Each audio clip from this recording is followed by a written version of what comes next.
Hello mga ka-super kasari! What's up, what's up, what's up, what's up? For today's video, mayroon lang tanong ang ating isang ka-super. Nag-PM sa akin, sabi niya, Madam, inaantay ko po na magbukas kayo ng iyong ipon challenge. Kasi nga, taon-taon kayo nagbubukas ng iyong ipon challenge. Yes naman, talaga naman, oo naman. Ng mga nakaraang taon, yearly meron tayong pa-open ipon challenge, di ba? Pag January, pag December, ganyan, magbubukas na tayo. Ngayong 2026, walay na open ipon challenge. E paano ba naman? Wala nang i-open. So, i-share ko na lang sa inyo itong aking ginawang ipon challenge nga noong 2025.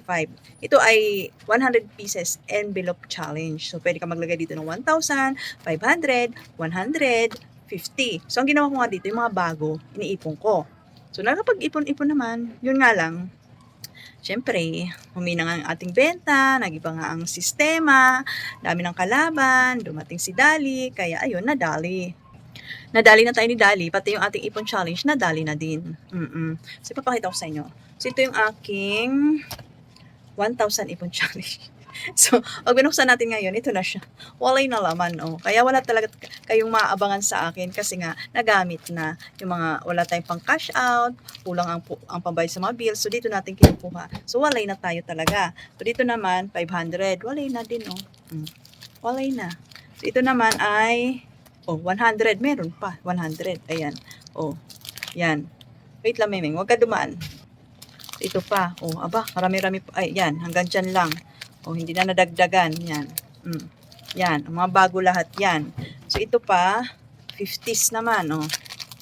Ayan na lang yung natira sa ating mga ipon challenge. Ayan. Hanggang dyan. Hindi nga na buo. So, kung mayroon ka sana, ganito, halimbawa, yung 1,000, nabuo mo ng 100 pieces, kasi 100 envelope challenge nga ito, mayroon kang 100,000.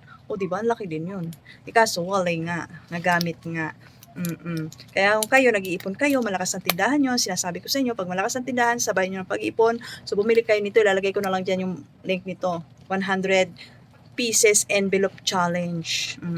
Yan. Yung inipon ko ay mga bagong 1,000, sakto nun, bago pa lang yung mga 1,500, kaya talaga inipon. Kaso nga, kailangan natin gamitin, pambayad, lang, kapos, kaya hinugot natin. So, ngayon, walay na. At hindi na rin tayo mga pag-ipon ngayon kasi nga, umiikot-ikot na lang dito sa ating tindahan para sa mga fast-moving items, hindi na rin tayo makapag tabi ng mga extra stocks kasi wala na rin tayong extra puhunan kung ano-ano lang yung umiikot-ikot. Kaya kayo, dyan sa lugar nyo, dyan sa tindahan mo, habang malakas, sinasabi ko sa inyo, sabayan nyo rin ng pag-iipon. Kasi hindi natin alam ang mangyayari sa susunod na mga panahon, sa susunod na araw, na syempre, hindi nga permanente ang buhay, lalo na sa negosyo. So, yun lang. Thank you for watching. Nalagay ko na lang dyan ang link. Check out nyo na lang tong 100 pieces envelope ipon challenge. Yan. Sarap sana magbilang, no? Pag ganito. So, yung 100 ko dito, dyan na lang muna sila.